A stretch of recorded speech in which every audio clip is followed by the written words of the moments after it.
नमस्ते, मैं पूजा कपूर हूँ। मैं live life health care service मैंने ऑप्ट की थी मेरे फादर के लिए, राजेश कपूर। इनकी फेमर बोन टूटी थी और मुझे पर्सन चाहिए था जो टेक केयर करे, क्योंकि मैं वर्किंग पर्सन हूँ। 11 दिसंबर को मेरे फादर हॉस्पिटल से घर आए और बिल्कुल उठने के कंडीशन में नहीं थे। और Rakhi ma'am I live life health care service centre से एंड पर्सन को पूरा गाइड किया। मुझे कुछ हेल्प नहीं करनी पड़ी और घर पे लाए एंड पूरे दिन की चेकिंग, बीपी रिकॉर्ड, दवाई देना, लिख के रखना, हर एक चीज़ का मेजरमेंट, वो पेपर वर्क अच्छे से करते हैं। उनको कुछ बोलने का ज़रूरत नहीं पड़ता।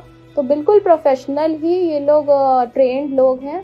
तो मेरे फादर कुछ बोलना चाहेंगे। नमस्कार, আমি রাজেশ কাপুর বলছি। আমি লিভ লাইফ কোম্পানি থেকে মানে কন্ট্যাক্ট করেছি। আমার মেয়ে কন্ট্যাক্ট করলে অনলাইন থেকে। এখন ওরা লোক আমাদের জন্য প্রোভাইড করেছে। আমার একটা মানে ফ্র্যাকচার হয়ে গেছিলো, প্রথমে পাঠিয়েছিল মৃত্যুঞ্জয় গিরিকে, আর সেকেন্ডে পাঠিয়েছে সেকেন্ডবার মৌসম গিরিকে। আচ্ছা, দুজনেই লোক খুবই ভালো, খুব অ্যাসোসিয়েটেড আছে, খুব আমাদের মানে এমন বাড়ির মতো রয়েছি। আমার কোনো তাদের সঙ্গে কোনো অসুবিধা হয় না। ওরা আমরা ফুলি স্যাটিসফাইড আছি এদের সার্ভিস জন্য। খুবই ভালো লোক আছে, আমার কোনো প্রবলেম হয়নি। মানে বাড়ির মতনই আমাদের ব্যবহার ওনার সঙ্গে হয়েছে। যতদিন রয়েছি ওরা খুবই ভালো কাজ করেছে।